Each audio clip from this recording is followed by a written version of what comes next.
लग्नानंतर होईलच प्रेम या मालिकेच्या 11 फेब्रुवारीच्या भागात प्रेक्षकांना एक मोठा धक्का बसणार आहे. हॉस्पिटलच्या तणावपूर्ण वातावरणात आता कथेला एक अनपेक्षित वळण मिळालं आहे.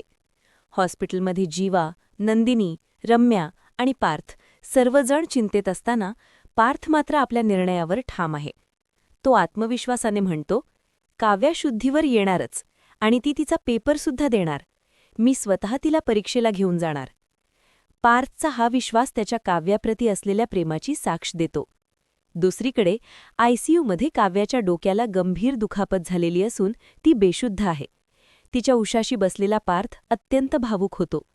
त्यांच्यातील जुन्या आठवणींना उजाळा देत तो हळुवारपणे म्हणतो, फिस करणारी मांजर, आता तरी डोळे उघडा ना.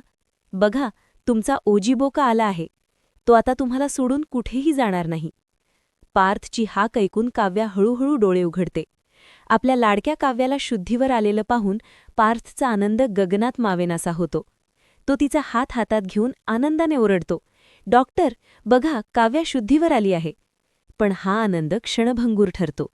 काव्या भांबावलेल्या नजरेने पार्थकडे पाहते आणि अचानक आपला हात झटकत म्हणते, हात सोडा माझा.